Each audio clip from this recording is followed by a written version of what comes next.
안녕하세요. 서울대학교 병원 소아청소년 정신과의 홍순범 교수입니다.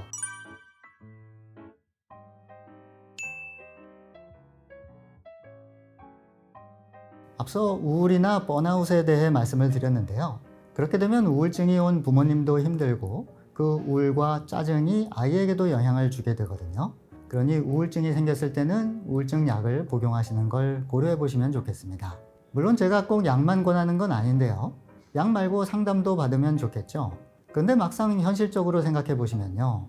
몸이 아픈 아이를 돌보는 부모님 입장에서 상담 다닐 시간을 꾸준히 내기가 쉽지가 않습니다. 물론 약 처방도 상담을 받아야 하지만 약 없이 상담만으로 좋아지기 위한 상담보다는 현실적으로 용이하죠.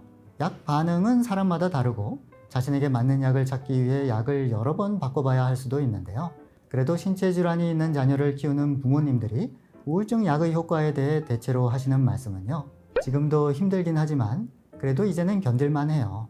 내 힘든 걸 아이에게 쏟아붓지 않고 어느 정도 조절이 가능해져요. 같은 말씀을 하십니다.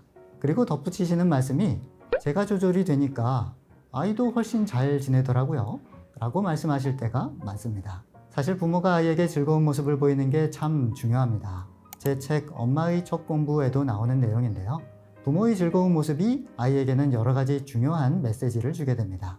그런데 부모가 항상 힘들고 불행한 모습 보이고 있으면 엄마 아빠가 나 때문에 저렇게 힘들구나. 나는 참 쓸모없는 존재구나. 나만 없으면 되는데 이런 마음으로 가기가 쉽습니다. 그러니 부모님께서 도움이 필요하시면 적극적으로 그 도움을 구하시기 바랍니다. 어떤 부모님들은 내 아이가 아픈데 내가 무슨 도움을 구해? 무슨 염치로 내 마음 편해지는 치료를 받아? 하시는 경우가 있는데요. 말하자면 죄책감이 있으신 거죠. 나는 고통받아 마땅한 부모야 하는 식으로요.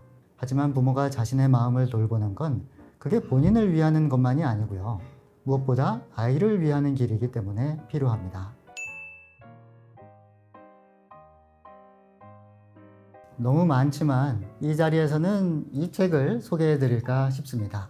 제목은 그날은 그렇게 왔다 이고요. 부제가 있는데요.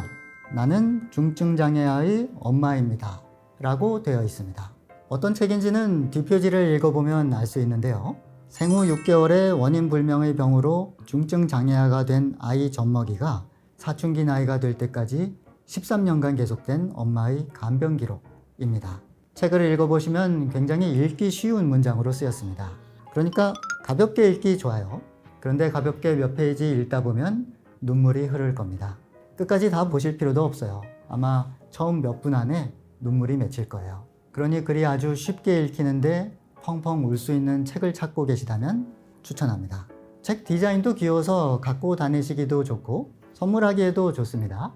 제가 기억이 나는 분들은 너무 많지만 저 혼자만의 기억이 아니라 이렇게 우리 모두가 함께 기억할 수 있는 책도 있으니까 이 자리에서 소개를 드립니다.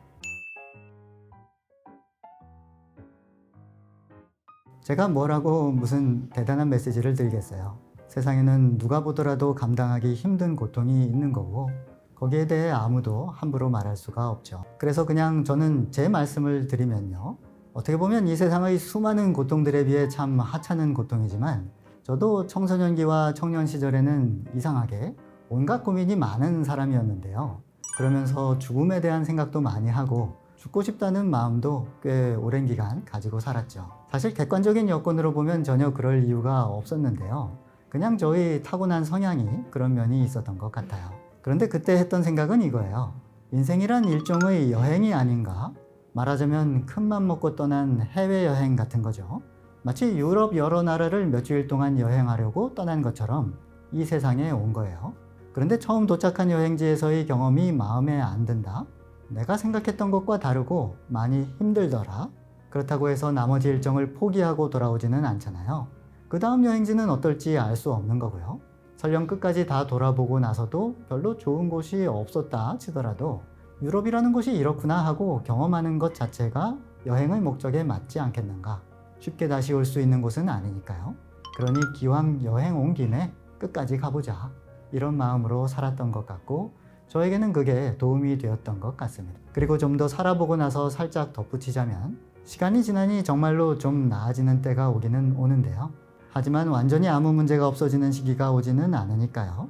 그런 시기가 잠깐씩은 올 수 있는데 금방 또 새로운 문제가 찾아오곤 하는 거죠.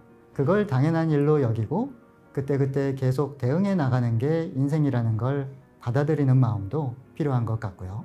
그리고 그 과정에서 소소한 즐거움, 소소한 보람의 순간들을 찾아 나가는 게 필요한 것 같더라고요. 주제넘게 그런 말씀을 드립니다. 그냥 제 개인적인 생각이니 너그럽게 들어주십시오. 지금까지 저는 서울대학교 병원 소아청소년정신과의 홍순범 교수였고요. 혹시 제가 깜빡하고 말씀 못 드린 내용이 나중에 생각나면 제 채널 싸이싸이 채널을 통해서도 보충 설명을 드릴 예정입니다. 그러니 싸이싸이 채널에도 많은 관심 부탁드립니다. 시청해 주셔서 감사합니다.